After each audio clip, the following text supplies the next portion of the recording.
할렐루야. 네, 주의 이름으로 여러분을 사랑하고 환영합니다. 앞뒤 좌우에 있는 분들에게 사랑과 축복으로 인사하겠습니다. 사랑합니다.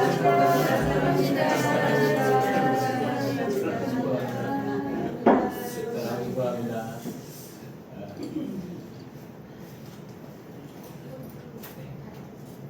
순간 영상을 찍고 있는데 모르고 막 성도들한테 장난치고 싶었어요. 네, 절제해야 되겠습니다.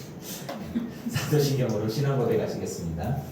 전능하사 천지를 만드신 하나님 아버지를 내가 믿사오며 그 외아들 우리 주 예수 그리스도를 믿사오니 이는 성령으로 잉태하사 동정녀 마리아에게 나시고 본디오 빌라도에게 고난을 받으사 십자가에 못 박혀 죽으시고 장사한 지 사흘 만에 죽은 자 가운데서 다시 살아나시며 하늘에 오르사 전능하신 하나님 우편에 앉아 계시다가 저리로서 산자와 죽은 자를 심판하러 오시리라. 성경을 믿사오며 거룩한 공회와 성도가 서로 교통하는 것과 죄를 사하여 주시는 것과 몸이 다시 사는 것과 영원히 사는 것을 믿사옵나이다. 아멘.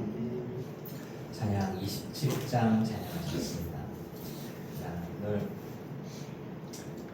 말씀이 믿음에 대한 말씀인데 시련과 관련된 시험과 관련된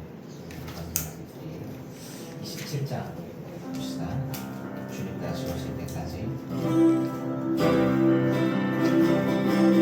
주님 다시 오실 때까지 나는 이를 가리라. 좁은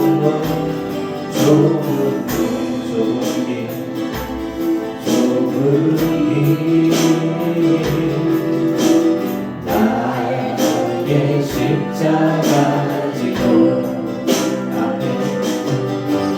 나의 가는 길 끝에서 나는 주님을 노리라. 영광에 내 주님 나를 맞아주시니 오직 주님 다시 오실 때까지 나는 일어나 달려가리라. 주의 영광 옷간 높으게 나는 일어나 노래하리. 내 사모하는 주님 온 세상 구주시라. 내 사모하는 주님 영광의 왕이시라.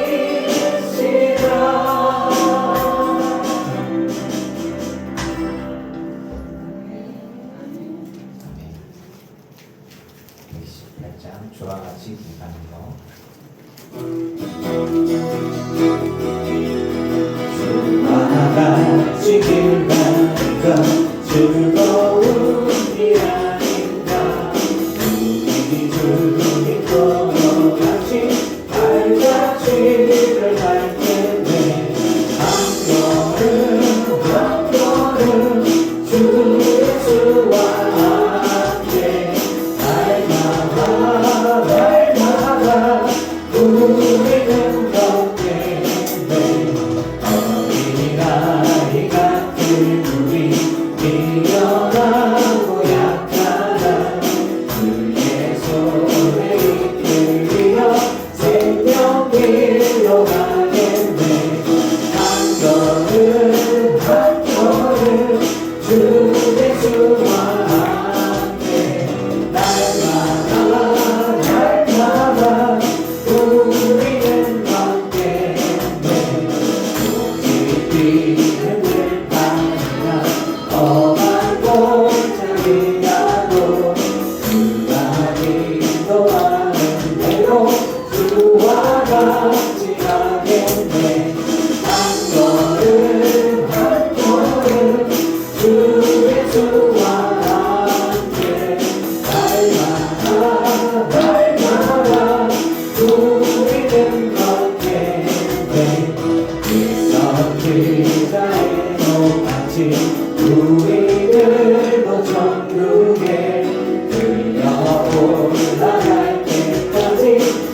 그 말씀 제목과 주제가 되는 찬양입니다. 오직 믿음으로.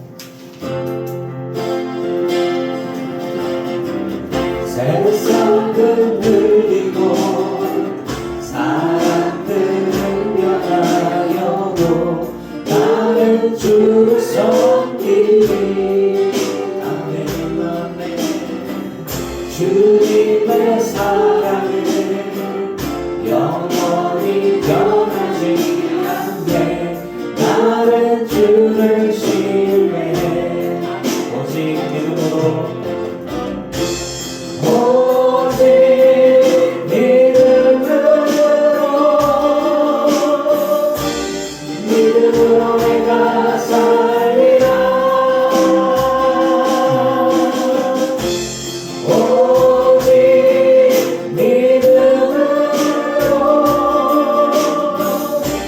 믿음으로 내가 살리라. 믿음은 들리고 사람들 주를 떠나고 나는 주를 섬기리. 주님의 사랑은 영원히 쇠하지 않게 나는 주를 신뢰해. 오직 믿음으로 오직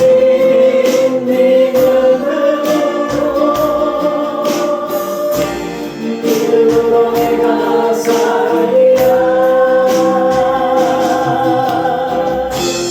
오직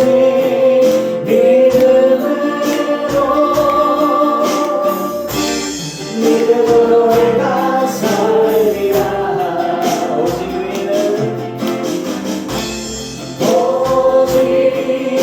말미암아 살리라.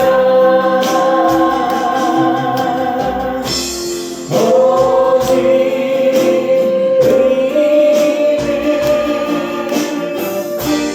믿음으로 말미암아 살리라.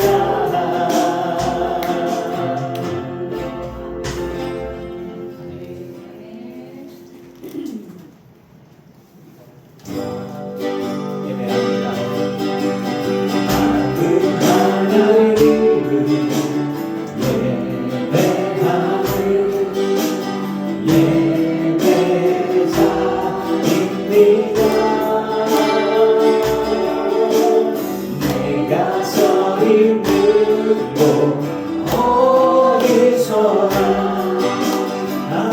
하나님을 예배합니다. 내 영혼 오르나 그대를 향하여 내 마음 완전한 하나님 위하여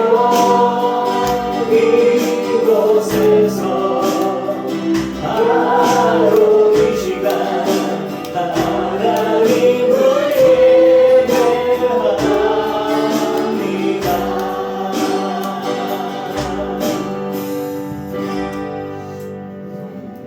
우리 마음을 모아서 김시원사님 기도하시겠습니다. 사랑의 하나님 감사합니다. 생명의 기운이 가득했던 5월 한 달도 원적하고 따사롭고 무서워질 여름이 다가옵니다. 세상의 모든 것들을 바라볼 때마다 하나님의 은혜와 섭리를 느끼고 깨닫습니다. 오늘도 우리들에게 하루를 허락하시고 한 자리에 모여 예배할 수 있도록 인도하여 주시는 감사드리며 모든 영광을 하나님 아버지께 올려드립니다. 바쁜 일상을 살아가면서 무의식적으로 때론 알면서도 말로 생각으로 행동으로 하나님의 말씀을 어기고 제약된 모습을 보였습니다. 이 시간 이 모든 것들을 회개하고 주님 용서하여 주옵소서. 늘 주님과 동행하는 삶 되게 하시고 예수 그리스도의 참된 사랑과 헌신의 모습을 닮아가는 우리 모두가 되게 하옵소서.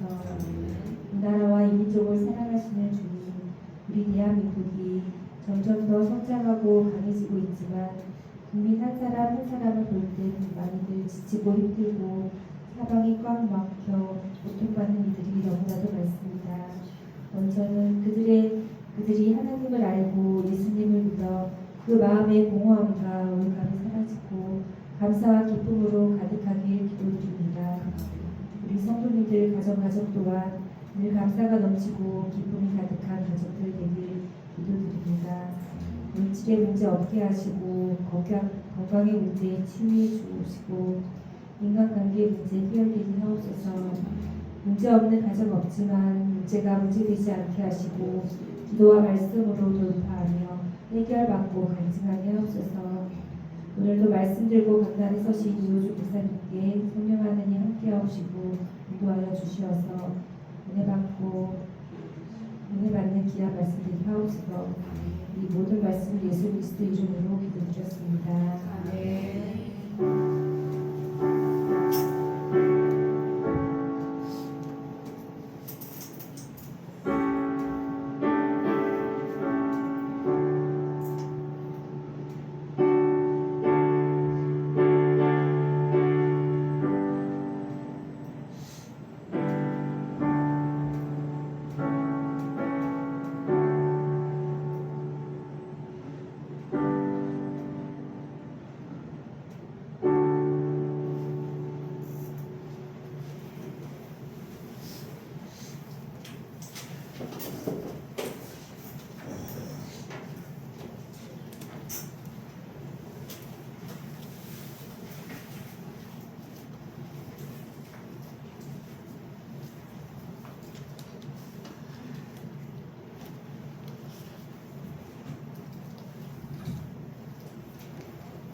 할렐루야. 네, 주의 이름으로 여러분을 사랑하고 축복합니다.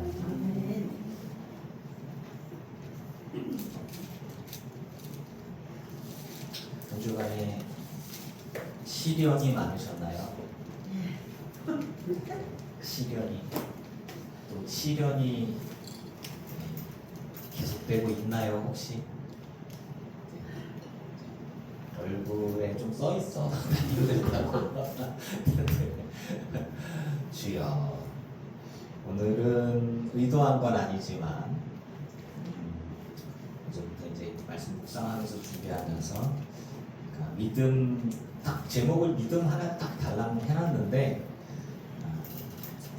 김수희 권사님이 우리 목사님의 설교는 믿음이에요. 제가 모르고 있다가 그런가? 그럴 수 있겠구나.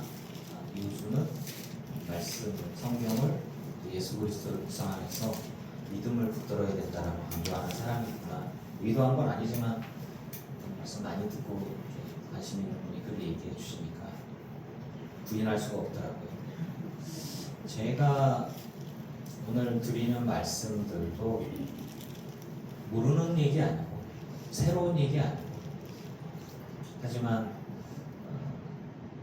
이 말씀들이 여러분들에게 힘과 위로가 되고 격려가 됐으면 좋겠습니다. 야고보서 1장 12절 말씀 보겠습니다.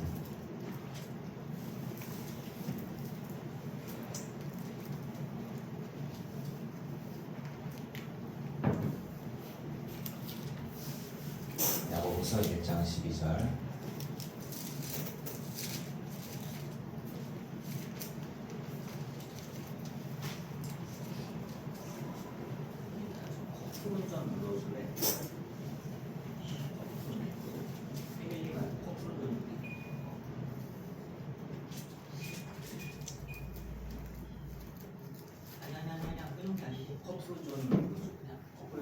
커플존은 앞에 거를 닫고 바람이 양옆 불어나. 커플 좀 전에 패밀리였어.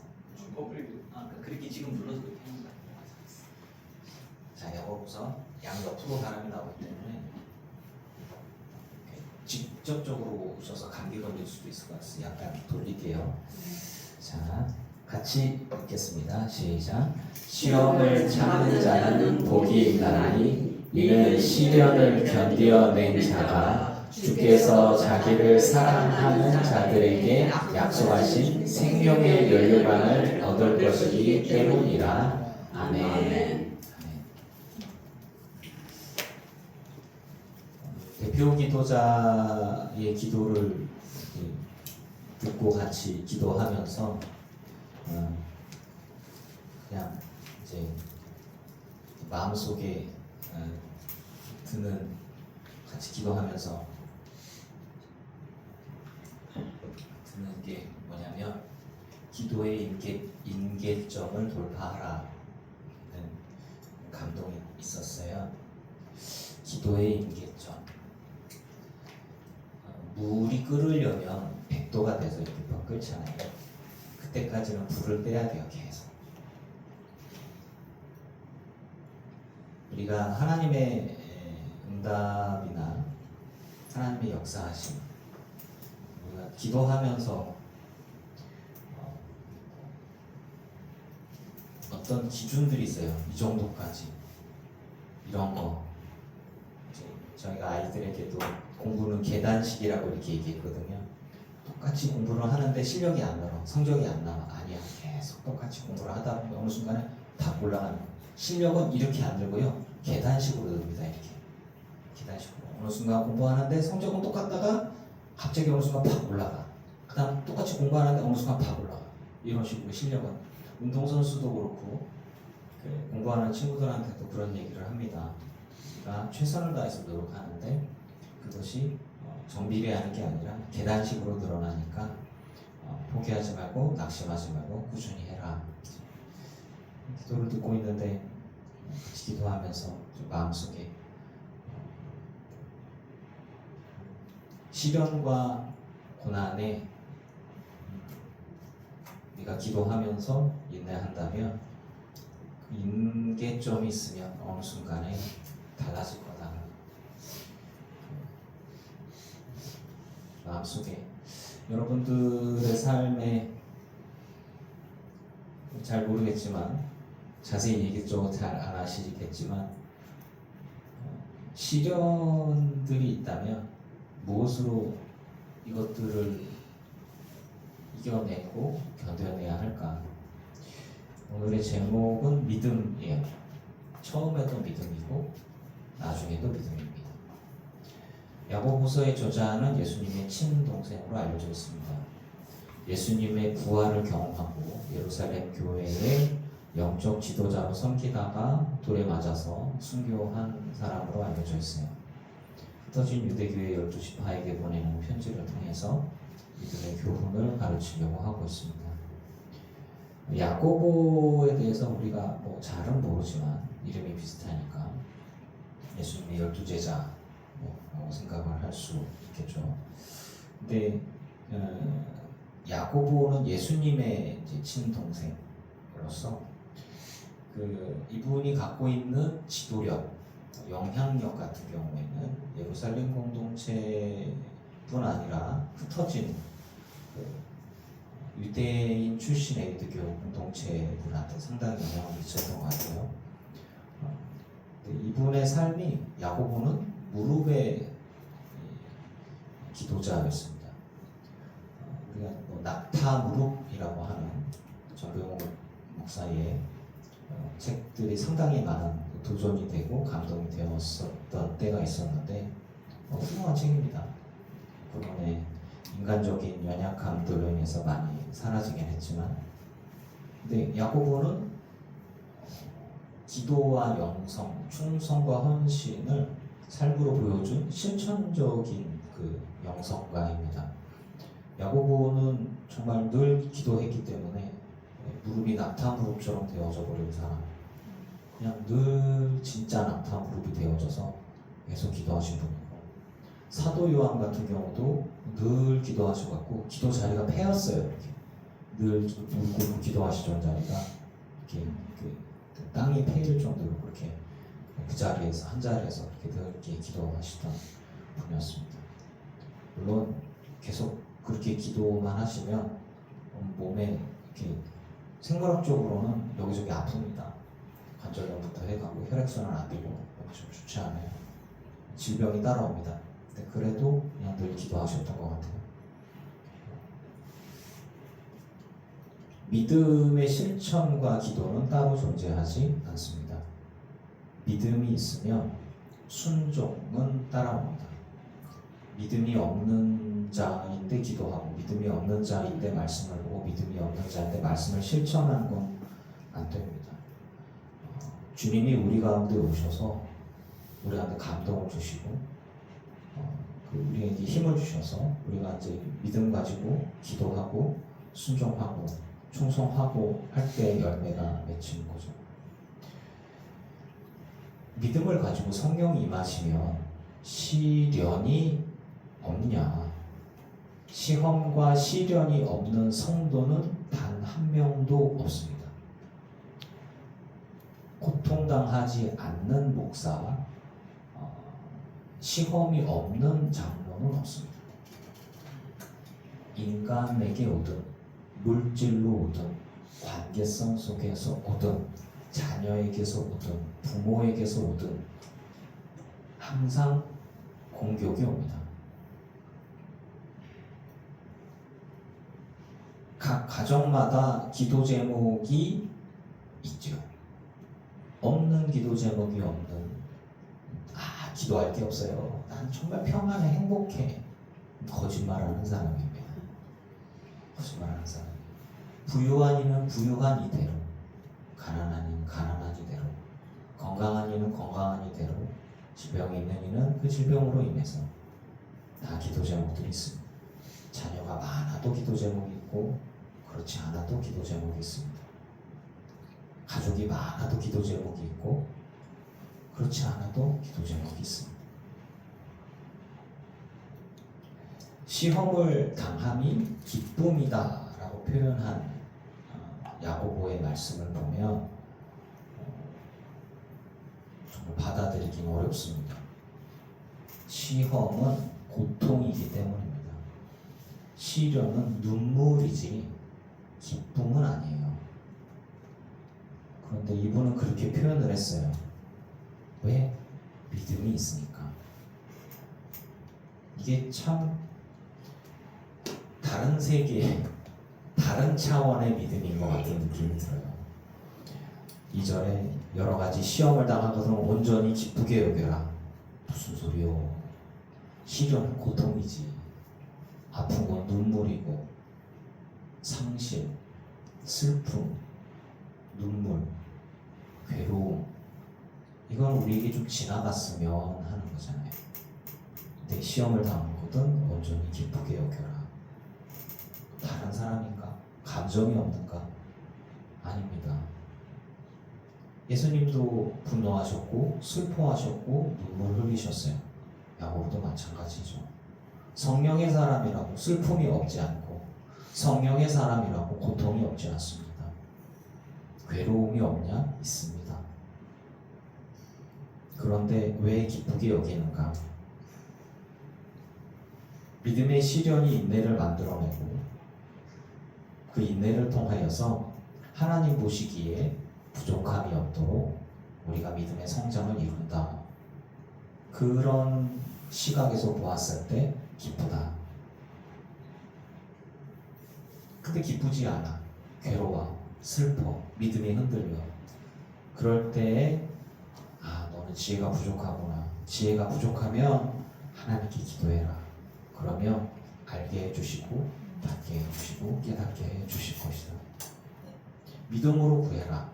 그런데 의심하지 말아라. 의심하는 사람은 주님께 무엇 받을 생각하지 마라. 믿음이 있기 때문에 기다리는 것이고 믿음이 있기 때문에 기도하는 것입니다. 참 말로는 쉽죠. 근데 만약에 이분이 실천하지 않은 사람이고 순종하지 않은 사람이고 고통과 괴로움이 없는 사람이었다면은 정말 말도 안 되는 이야기고 이분의 이야기를 듣거나 따를 수 없는 상황이겠죠. 하지만 이분이 만약에 순종하는 사람이고 기도하는 사람이고 고통을 인내하는 사람이었다면 지혜가 부족하면 참지 못합니다.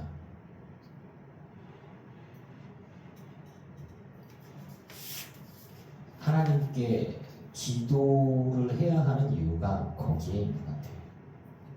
우리 교회가 기뻐하고 기도하고 감사하라 되어 있는데 그 뒤에 제가 뭐 뭐든지 만사형통할 거다라고 이야기하지 않죠. 우리들의 삶 가운데에 고난이 있습니까? 고통이 있습니까? 의심하지 않고 믿음 가지고 기도하시기를 바랍니다. 의심하면 믿음은 사라집니다. 시련이 누구에게나 있어요.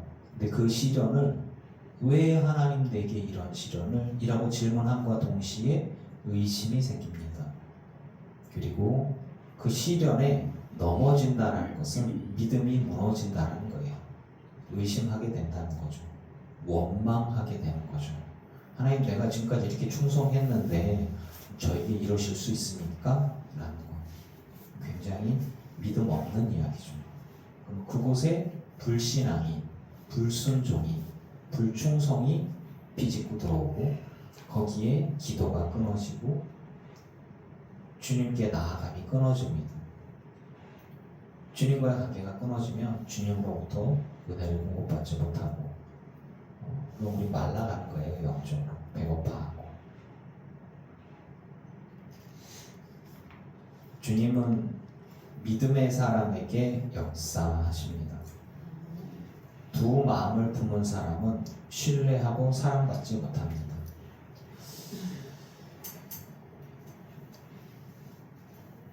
제가 제 아내를 사랑한다면서 강의 다니면서 집안 곳곳에 애인을 두고 있다면 저는 제 아내에게 사랑받지 못하겠죠. 신뢰받지 못하겠죠. 쫓겨나죠. 내가 주님을 사랑한다 하면서 내가 주님을 믿는다고 하면서 계속 의심하고 불평하고 원망하고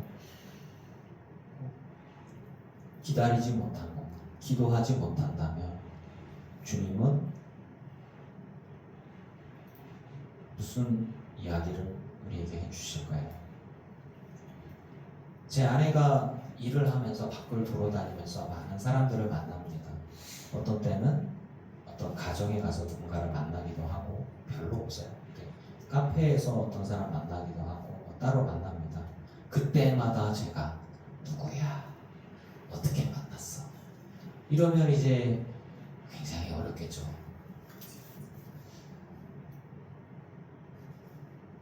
연인 사이에, 부부 사이에 신뢰가 있어야, 그 믿음이 있어야 사랑이 유지되고 확정되는 거 아닐까요? 우리가 주님을 믿는다고 하면서 의심하는 것은, 불평하는 것은 두 마음을 품는 것입니다. 주님과 우리는 믿음으로 연결되어 있어야 합니다. 여러분, 주님을 믿으십니까?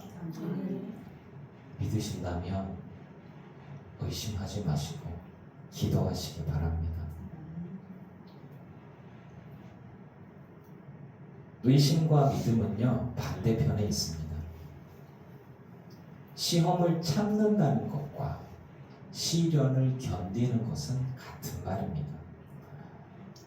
야고보는 주께서 자기를 사랑하시는 자들에게 약속하신 생명의 면류관, 그들이 얻게 될 거다라고 말하고 있어요.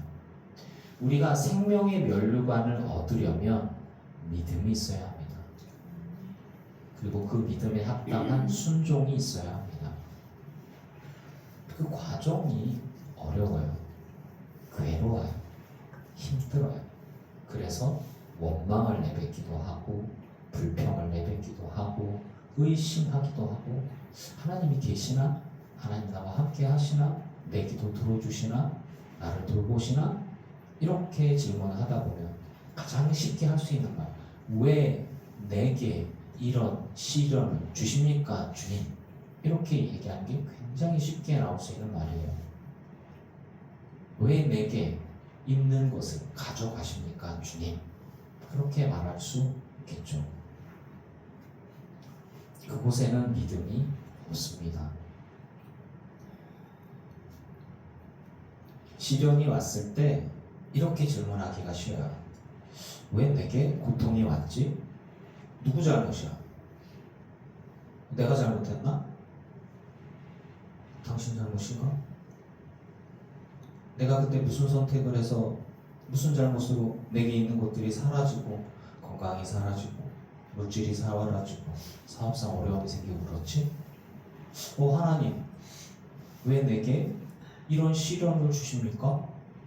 하나님 내가 이렇게 충성했는데 내가 하나님 이렇게 사랑하는데 이런 고통을 주셔도 됩니까? 라고 하기 쉽습니다. 누군가에게 책임을 전가하고 싶어 해요. 고통이 오면 그 고통 때문에 화를 내고 싶어 해요. 누군가를 원망해야 돼. 그래야 좀 풀릴 것 같은 거야. 성령님이 절대 그렇게 인도하지 않습니다.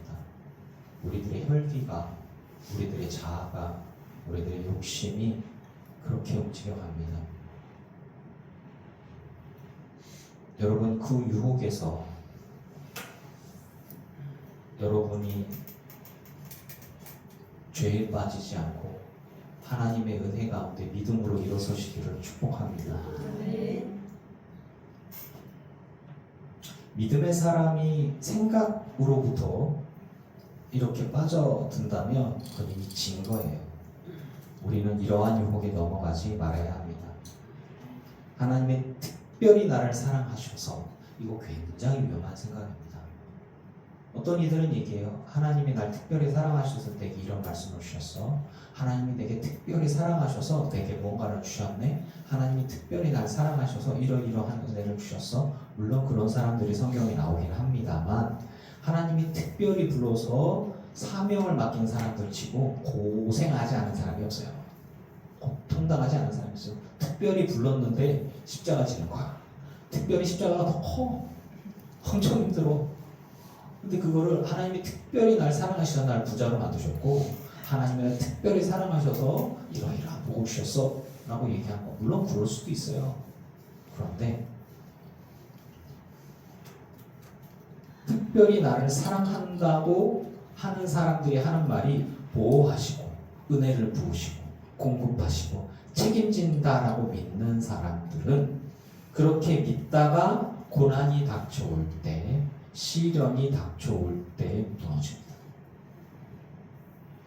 고난이 닥쳐올 때 하나님 날 특별히 사랑하셔서 병도 안 걸리고 하나님 날 특별히 사랑하셔서 부자를 만들어 주셨는데 하나님이 날 특별히 사랑하셔서 좋은 사람들 많이 붙여놨는데 그들이 날 떠났네.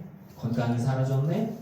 부유함이 다 사라졌네. 하나님 나한테 이러실 수 있습니까? 내가 얼마나 주님께 열심히 했는데 내가 하나님께 얼마나 충성했는데 주님이 날 특별히 사랑하는 거 아닙니까? 라고 하면서 의심하고 원망하고 불평하기가 쉽습니다. 하나님은 우리 모두를 사용하시고 사랑하시고 우리를 통해서 하나님의 일을 하시지만 나를 특별히 사랑한다 라고 하는 그 특별함 같은 것들은 그 사람을 특권의식에 빠져서 욕먹게 만듭니다.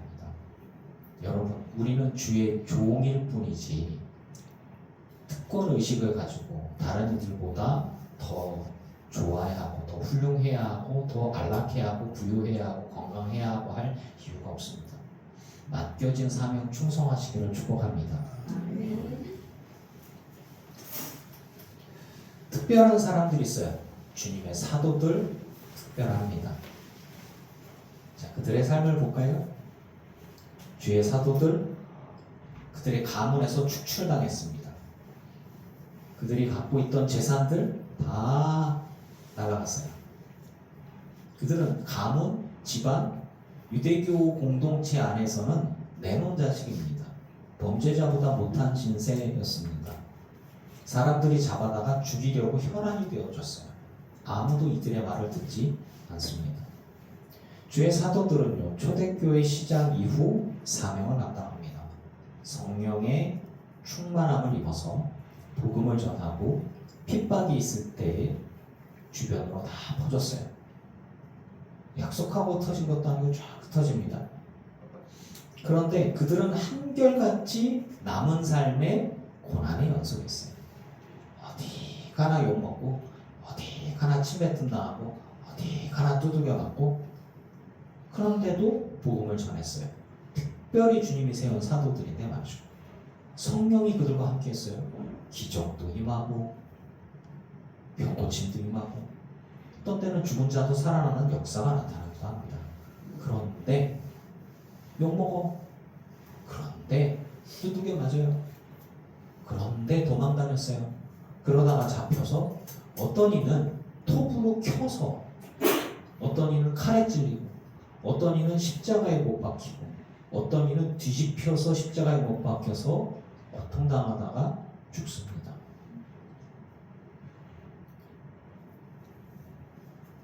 사도 바울은요, 복음을 전하다가 평생 질병으로 고통당합니다. 이 질병이 없어지지 않아요. 남들의 질병은 고치는데 자기 질병은 안 없어져요. 엄청 사람들이 조롱합니다. 와, 설교하다가 쓰러져 간질이 있었던 걸로 예상이 됩니다만 외모도 칭찬할 만한 게 아니에요. 의사가 항상 붙어 다니면서 돌봐야 할 만큼 생명이 들어올 만큼 그러면 사람들로부터 주님이 보호해 줘야 되잖아요. 도둑질 당하고 강도 만나서 강도한테 뺏기고 강에서 죽을 뻔하고 바다에서 죽을 뻔하고 산에서 죽을 뻔하고 끌려가고 또 두들겨 맞고 감옥에 들어갔다 나오기를 반복을 하고 무엇보다 삶의 마지막에는요 자신을 따르던 이들이 자신을 배신합니다. 그 상처가 얼마나 심했을까요? 그러면서 가슴을 치면서 이런 생각하지 않았을까요? 내가 뭘 잘못했지? 이게 나랑 같이 했던 사람들이 나를 떠나잖아요. 그냥 안 떠나요. 뭐하고 떠나요? 하면서 떠나요. 그게 더 상처예요. 그게. 도둑한테 돈 뺏기고 강도한테 돈 뺏기는 것보다 내가 사랑하고 키우고 돌보고 간절히 기도했던 사람이 내 얼굴에 침 뱉고 가봐요.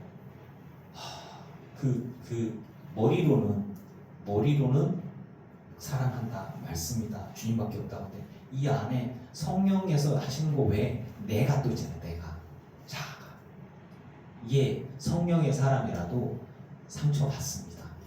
마음이 아파요.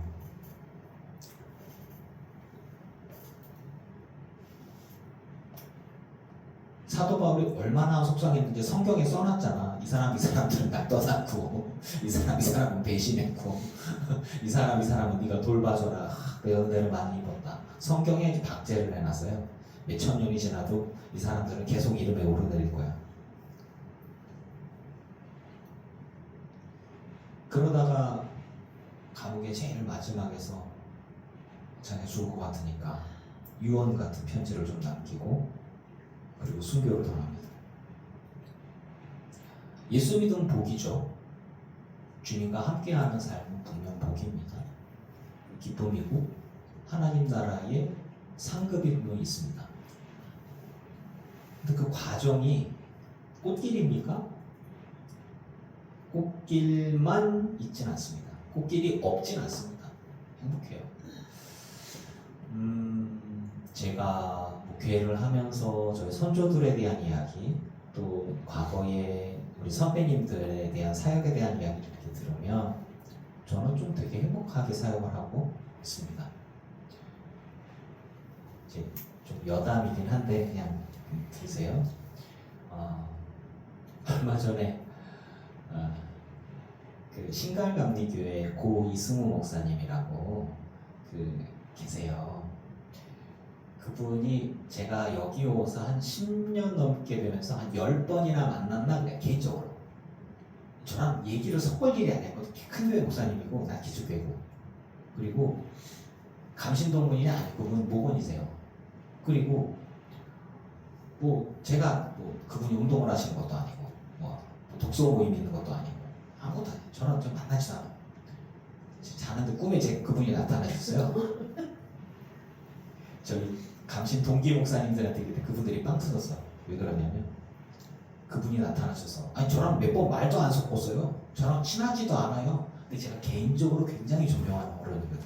학교를 떠나서 정말 그때 그분이 저한테 하시는 말 꿈속에 나타나서 딱 한마디 하셨어. 자다 깨갖고 제 아내한테 그랬는데 이 목사 네 목회 그렇게 한 거 아니야?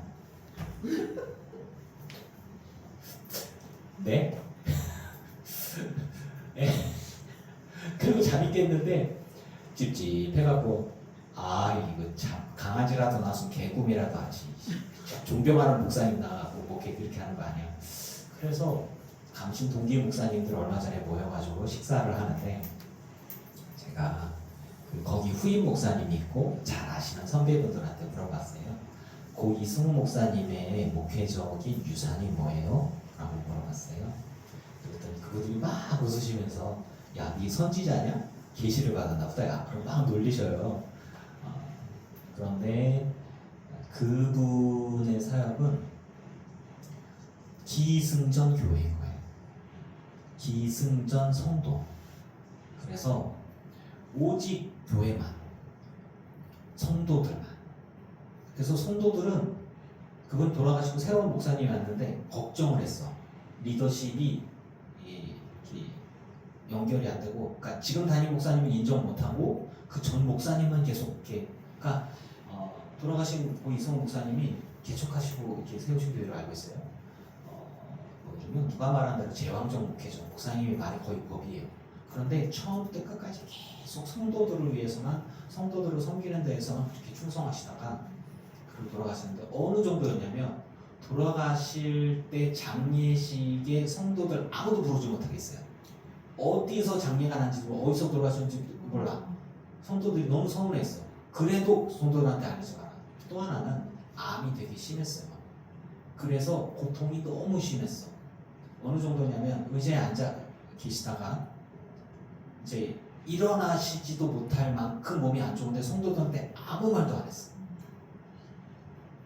이렇게 설교를 하셔요. 티 안 내. 돌아가시기 전까지도 설교하고 다 하시고, 그럼 성도들이 나가면 이제 가서 인사하잖아요.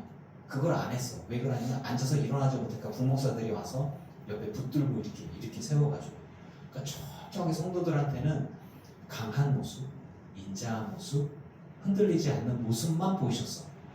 반대로 보면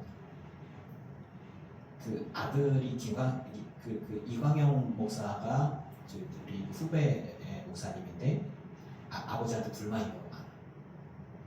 교육만 생각하니까 아내와 자식은 다 뒷전인 거야. 완전 사도들이야, 사도들.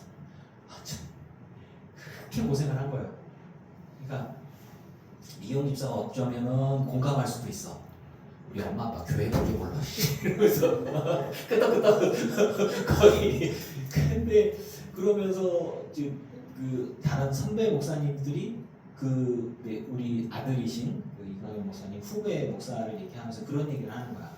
아버지한테 불만이 얼마나 많은지 모른다고, 상처도 얼마나 많고, 사모님도 말을 안 해서 그렇지 막 속였고 그랬다고.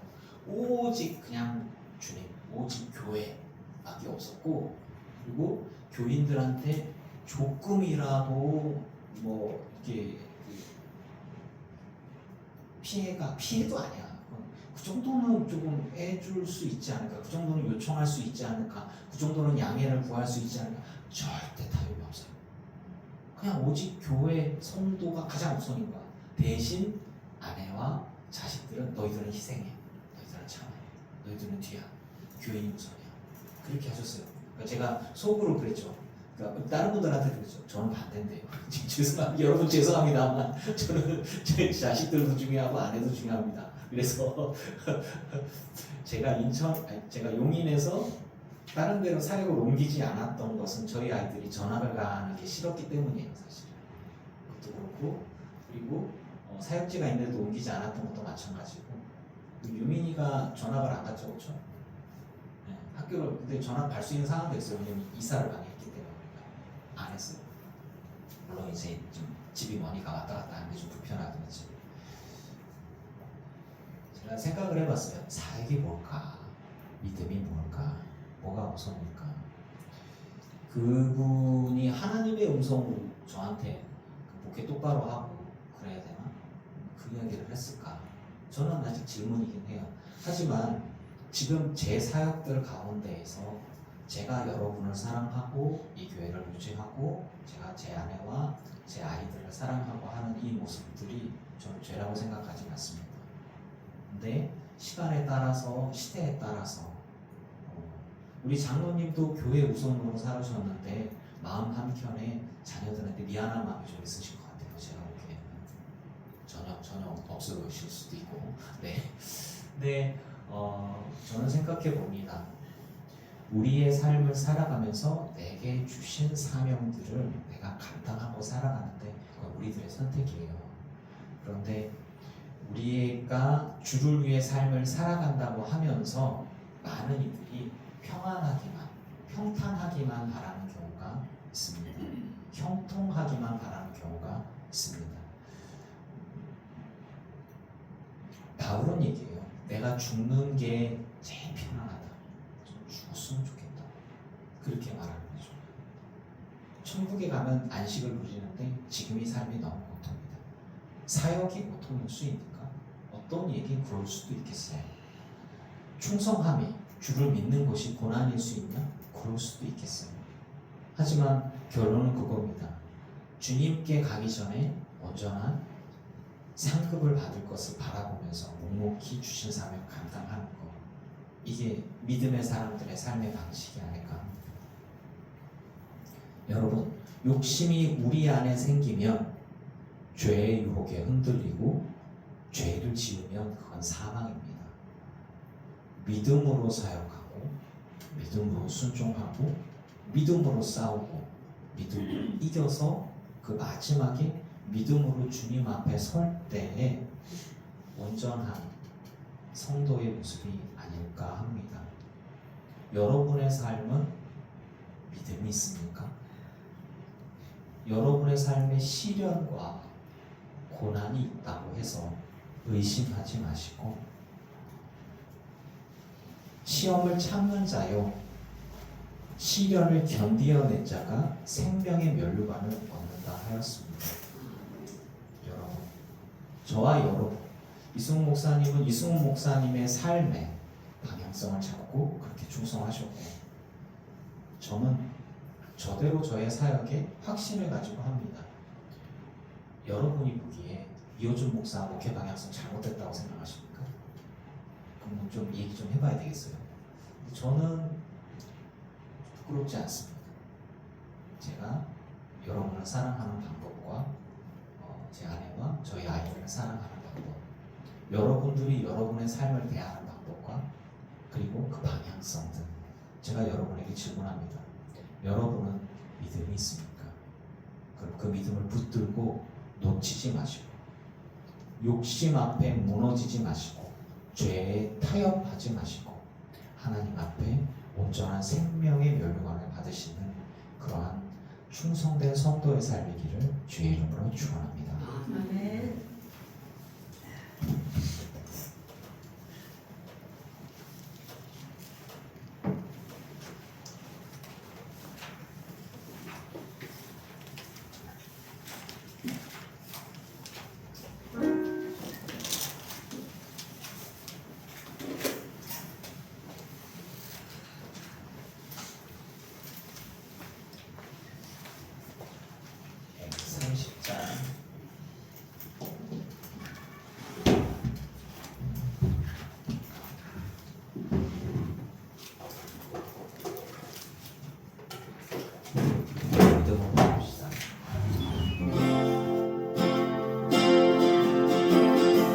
세상은 들리고 사람들은 변하여도 나는 주를 섬기리. 주님의 사랑은 영원히 변하지 않네. 나는 주를 신뢰해. 오직 믿음으로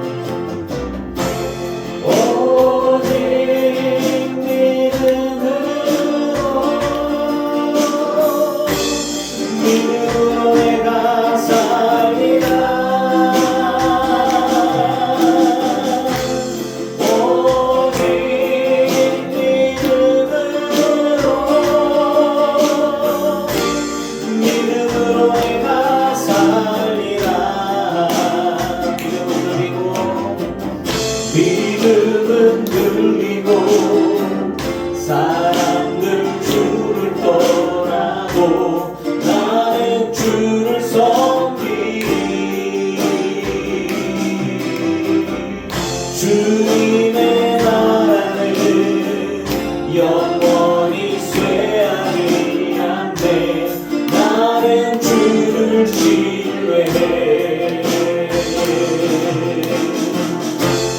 오직 믿음으로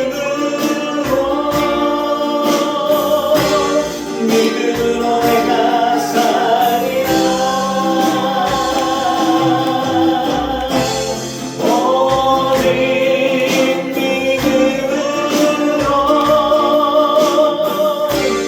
믿음으로 내가 살리라.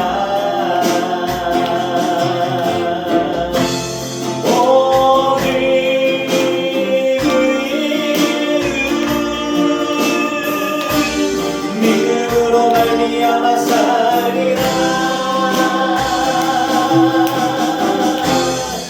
오직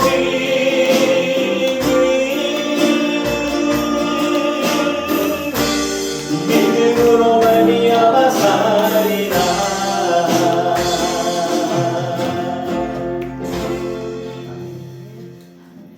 주님 앞에 예물 드린 성도들이 있습니다. 이들의 삶과 이들의 예물을 받으소서. 하늘의 신령한 복으로 땅의 기름진 복으로 누르고 온도로 넘치도록 하여 채워 주시옵소서. 주님, 믿음 이야기하는데 진짜 믿음이 있는 자들이기를 원합니다. 자기 잘 되려고, 자기 욕심 채우려고 믿음이 있는 척하는 자 아니고 하나님 보시기에 진짜 믿음이 있는 충성하고 순종하는 자이기를 원하나이다. 주의 사도들의 삶의 고난들을 봅니다. 사도 바울의 삶의 고난과 어려움들을 봅니다. 감히 이들은 우리와 다른가? 우리처럼 배고프고 슬프고 고통당하고 아픔이 있고 갈등이 있던 사람들입니다. 그들이 묵묵히 고난당하면서도 사명을 감당했나이다. 이곳에 있는 우리 믿음의 성도들도 고난이 없는 이가 없습니다. 아픔과 시련, 눈물이 없는 이가 없습니다. 어떤 이는 물질적으로, 어떤 이는 질병으로, 어떤 이는 가족들 때문에 품에 안고서 가슴 아파하며 기도하고 있나이다.